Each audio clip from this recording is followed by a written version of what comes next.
రోజా మాట్లాడుతూ జగన్మోహన్ రెడ్డి మాకు విలువలతో కూడిన రాజకీయాలు నేర్పించిండ్రు అని మాట్లాడుతుంది. సో ఆ విలువల గురించి మీరు ఒకసారి చెప్పండి. ఏం లేదండి, జబర్దస్త్ లో జడ్జిగా పనిచేసింది కదా, అక్కడ ఉన్న జోక్స్ అనేది నేర్చుకుంది అన్నట్టు. ఆ జోక్స్ ఇక్కడ ప్రజల్లో యూజ్ చేస్తుంది. జగన్మోహన్ రెడ్డి గారు విలువలు పెంచిందంటే ఆయనకు ఆ విలువలు అనేది ఉంటే అసెంబ్లీకి ఎప్పుడు పోయారండి? ఆయన 11 మంది ఎమ్మెల్యేలు ఉన్నారు. అసెంబ్లీకి పోయేసి ఎప్పుడన్నా అడగడం చూసారా? అంటే అది విలువ కదా అసెంబ్లీకి వెళ్ళడం? అసెంబ్లీని ధిక్కరించినట్టు కాదు, అది విలువను తొక్కేయడం కాదు. అది ముందు విలువ అంటే 11 మంది ఎమ్మెల్యేలను చూపించమనండి. ఇదిగో వీళ్ళు నా 11 మంది అని చెప్పేసి. దశకంఠుడికి 10 తలాలు ఉన్నాయంట, మీకు 11 తలాలు ఉన్నాయి అనుకోండి, చూపించండి ఒకసారి. ఒక్కసారి కెమెరా ముందుకు రండి, మాట్లాడండి. లేదంటే చంద్రబాబు నాయుడు ఒక ప్రశ్న అడగండి, లేదంటే పవన్ కళ్యాణ్ గారిని అడగండి ఒక ప్రశ్న అనేది. వాళ్ళని ప్రశ్నలు అడిగితే మీకు కూడా విలువలు ఉన్నాయి, విలువలు పెంచుకుంటున్నారని చెప్పి మాకు కూడా అర్థమవుతుంది. అంతేగాని రోజా గారు జోక్స్ వేయకండి. జోక్స్ కు జబర్దస్త్ టీం సపరేట్ ఉంది, మేము రోజు చూసుకుంటున్నాం. ఆ జాలి మాకు. ప్రతిపక్ష హోదా ఇస్తేనే వస్తాము అసెంబ్లీకి, లేకుంటే రాము, ఇదే మా మాట అని మాట్లాడుతున్నారు. అవసరమా? ఏ మాట మాట్లాడుతున్నారు మీరు? ప్రతిపక్ష హోదా ఇవ్వాలా? మిమ్మల్ని గెలిపించింది ప్రజలు. ఆ మాట గుర్తుందా మీకు? 11 మంది ఎమ్మెల్యేలకు ప్రతిపక్షం ఇచ్చినట్టు చరిత్ర ఎక్కడ ఉందా? అది లేకపోతే అడగరా మీరు? ప్రజల మిమ్మల్ని గెలిపించింది లేక మీ నాయకుడు చెప్పినట్టు వింటారా? ప్రతిపక్ష హోదా అని చెప్పేసి మిమ్మల్ని అడగమన్నారు. అసలు ప్రతిపక్ష హోదా ఎందుకు కావాలి మీకు? అది ఉంటేనే మీకు హక్కు ఉందా? మిమ్మల్ని కూర్చొని చెప్పేసి అన్నారా? చంద్రబాబు నాయుడు గారు కానీ, జనసేన అధ్యక్షుడు పవన్ కళ్యాణ్ గారు కానీ ఎప్పుడైనా అన్నారా ప్రతిపక్ష హోదా మీరు లోపల రావద్దని చెప్పేసి? మీకు ప్రజలు పట్టం కట్టింది, మీరు పోయి అడుగుతారని చెప్పేసి వాళ్ళ తరఫున అభివృద్ధి చేస్తారని చెప్పేసి.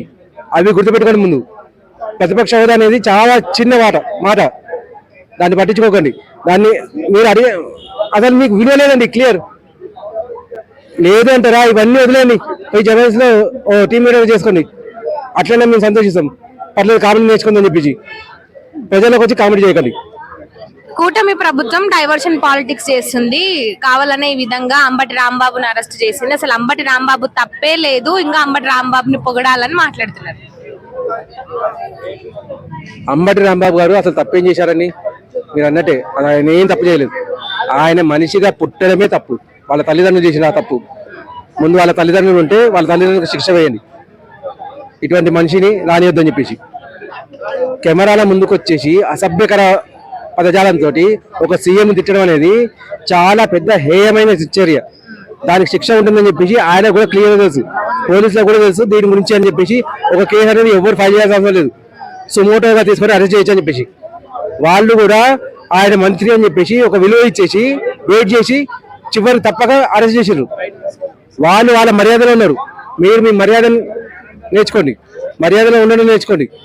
అంతేగాని అంబటి రాంబాబు అని చెప్పేసి మర్యాద అని చెప్పి మాట్లాడారు ఆయన గురించి, ఆ మర్యాదకే విలువపోతుంది. నమస్తే అండి.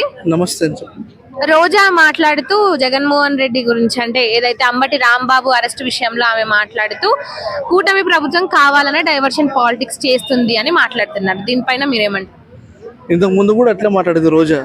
ఏమని మాట్లాడేది రోజా? చిటికెన్ వేలు గేటు కూడా తాగలేవు అని. రిజల్ట్ ఏమైంది? ఈ మాటలు ఏముందిలేండి, చాలా మంది నోటికి వచ్చినట్టుగా వాళ్ళకు మాట్లాడుతుంటారు. అది 4 కోట్ల మధ్యన మాట్లాడే మాటలు అవన్నీ బయటకు మనం తెచ్చుకున్నాం అనుకో చాలా వరకు బాగుండదు. ఎందుకంటే ఎంత అన్నా కూడా ఇప్పుడు ఆయన పదవిలో ఉన్న వ్యక్తి కాబట్టి ఆయన అనడానికి కొంచెం ఆలోచించి మాట్లాడితే బాగుంటుంది. రోజా వాళ్ళకు కాదు, రోజాకే కాదు, అంబటి రాంబాబు గారు వాళ్ళకు రోజానే కాదు, వాళ్ళకి అదుపులో ఉండదు, నోరు అదుపులో ఉండదు వాళ్ళకి. ఏదైనా సరే ఒక ఇష్యూని కరెక్ట్గా పట్టుకొని పాయింట్ మాట్లాడితేనే కరెక్ట్గా ఉంటుంది, లేకపోతే కనుక ఆ పాయింట్ ఎక్కడికో వెళ్ళిపోతుంది. అందుకే వాళ్ళకి అది అర్థం కాక వాళ్ళు ఏం చేస్తున్నారంటే దాన్ని ఎటు మాట్లాడాలో తెలియక ఆపోజిషన్ పార్టీ మీద ఏదో ఒకటి అనాలని చెప్పేసి పవన్ కళ్యాణ్ మీద మాట్లాడుతున్నారు వాళ్ళని. ఇంకొకటి, పవన్ కళ్యాణ్ గురించి ముఖ్యంగా ఆమె మాట్లాడుతూ తిరుమల తిరుపతి లడ్డు కల్తీ విషయంలో ఆయన అప్పుడు ప్రక్షాళన దీక్ష చేపట్టినప్పుడు కానీ అంతకుముందు ఆయన ఎప్పుడైనా సరే అది ప్రజల శ్రేయస్సు కావచ్చు, లేదంటే ఏ రకంగా ఆయన దీక్షలు చేపట్టినా కూడా ఆ దీక్షలను వ్యంగ్యంగా ఎక్కిరిస్తూ పవన్ కళ్యాణ్ పూటకో వేషాలు వేసుకుంటూ తిరుగుతాడంటూ కూడా పవన్ కళ్యాణ్ పై ఈ రకంగా ఆమె మాట్లాడింది. దీనిపై మీరు అంటే ఇది తిరుపతి లడ్డు విషయం కాబట్టి, దేవస్థానం విషయం కాబట్టి ఇంతకు ముందు కూడా పవన్ కళ్యాణ్ దీని గురించి మాట్లాడాడు. మాట్లాడినప్పుడు ఏమైందంటే దాన్ని నిరూపణ చేయలేకపోయారు వీళ్ళు కూడా. అది కల్తీ లడ్డు కాదు అనేది నిరూపణ చేయలేదు. కాబట్టి ఏదైనా సరే వీళ్ళు కూడా కొంచెం ఆలోచించుకొని మాట్లాడాలి. ఎందుకంటే దేవస్థానం లడ్డు అది ఒకరు కాదు, ఇద్దరు కాదు, వందల మంది, వేల మంది భక్తులు వస్తుంటారు. వేల మంది భక్తులు వస్తుంటారు కాబట్టి ఎందుకంటే వాళ్ళ భయాందోళనకు గురి చేయకుండా దాన్ని క్లుప్తంగా క్షుణ్ణంగా పరిశీలించి మాట్లాడమని విన్నవించుకుంటున్నాం ఎవరికైనా సరే. అంటే అందులో ఆ కల్తీ లడ్డు విషయంకి సంబంధించిన రిపోర్ట్ లో కూడా ఫిష్ ఆయిల్ వాడారని, అదే విధంగా ఇది పోర్క్ అదే పిగ్ సంబంధించిన ఫ్యాట్ వాడారని, వీటన్నిటిని ఆ రిపోర్ట్ లో ఉన్నదే మేము మాట్లాడాము, ఉన్న దాని గురించే మాట్లాడాము అని కూడా మాట్లాడారు. ఇంకొకటి ఈ ముఖ్యంగా ఈ యాసిడ్ల విషయానికి వస్తే బాత్రూమ్ కడగడానికి యూజ్ చేసే యాసిడ్లను కూడా అక్కడ వాడినట్లు క్లియర్ గా ఆ రిపోర్ట్లలో కూడా తేలింది. కరెక్టే. ఇప్పుడు ఇంత క్లుప్తంగా వివరంగా చేసినా కూడా వాళ్ళు దానికి యాక్సెప్ట్ చేయట్లేదు కదా. అంటే వాళ్ళు తప్పు చేశారు కాబట్టి ఎవరైనా చేసిన తప్పును ఒప్పుకోరు కదండి. అంటే ఈ మధ్య కాలంలో మళ్ళీ ఇంకో న్యూస్ ఏమొచ్చిందంటే అది నిరూపణ చేయలేకపోయారు, అది నిరూపణ కాలేదు అది అని వీళ్ళు పవన్ కళ్యాణ్ కూడా అంగీకరించినట్టు ఒప్పుకున్నాడంట కదా. అవును, నేను చేసింది కరెక్ట్ కాదులేండి. ఆయన ఎక్కడ కూడా ఆ విధంగా ఒప్పుకోలేదు. ఆయన అంటే ఇప్పుడు నిన్న పెట్టిన ప్రెస్ మీట్ లో కూడా ఆయన మాట్లాడుతూ క్లియర్ గా సిట్ ఏదైతే రిపోర్ట్ ఇచ్చిందో ఆ రిపోర్ట్ లో ఉన్నది మేము చెప్పాము. ఆ రిపోర్ట్ లో ఏ విధంగా అయితే ఇటు ఫిష్ ఆయిల్స్ కానీ లేదంటే కెమికల్స్, ముఖ్యంగా అసలు అందులో పాలే వాడలేదు, అసలు అది కల్తీ నెయ్యి అనడానికి కూడా లేదు, అసలు అందులో నెయ్యినే లేదు, నెయ్యిని ఏ మాత్రం ఒక చుక్క నెయ్యిని కూడా వాళ్ళు వాడలేదు అని కూడా నిన్న ప్రెస్ మీట్ లో కూడా ఆయన మాట్లాడడం జరిగింది. అసలు మేము ముఖ్యంగా వెంకటేశ్వర స్వామిని భక్తులకు సంబంధించి కానీ ఈ హైందవ ధర్మానికి సంబంధించి టార్గెట్ చేసే విధంగానే ఈ విధంగా చేశారు. లడ్డు కల్తీ జరిగింది కాబట్టి జరిగినట్టుగానే మాట్లాడాము అని ఆయన ప్రెస్ మీట్ లో చెప్పడం జరిగింది. అయితే పవన్ కళ్యాణ్ అన్న మాటల్లో నిజాలు ఉన్నాయండి. ఆయన అంత క్లుప్తంగా మాట్లాడాడు, అంత గట్టిగా మాట్లాడాడు, నిజాలు ఉన్నాయి. ఎందుకంటే సిట్టు ఆధారంగానే ఆయన మాట్లాడాడు కాబట్టి, ఆయన సొంతగా మాట్లాడలేదు కాబట్టి దీంట్లో కూడా నిజాలు ఉన్నాయి. అయితే వీళ్ళు యాక్సెప్ట్ చేయాలి దీన్ని. ఎందుకంటే ఎందుకు దేవస్థానం దగ్గర పెట్టే నెయ్యి దగ్గర కూడా మరి కల్తీ చేయడం అనేది చాలా దారుణమైన విషయం. దీన్ని కూడా ఇంకోసారి ఏ ప్రభుత్వం కూడా ఒప్పుకోదు, ఏ ప్రభుత్వం కాదు, వ్యక్తిగతంగా కూడా జనాలు ఒప్పుకోరు.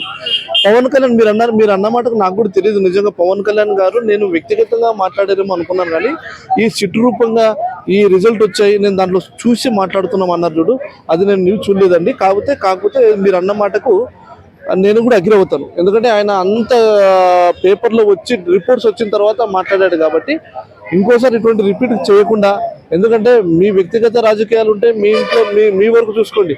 ఇది దేవాలయాలు కాబట్టి దేవాలయాల దగ్గర వందలు వేల సంఖ్యలో భక్తులు వస్తుంటారు కాబట్టి అటువంటి ఆహార పదార్థాల విషయంలో శత్రువులు ఆడకుండా మంచి నాణ్యమైన నెయ్యి, మంచి నాణ్యమైన కల్తీ లేని ఆహారాన్ని అందిస్తే మంచిదని మేము కూడా ఒక సామాన్యుడిగా విన్నవించుకుంటున్నాం.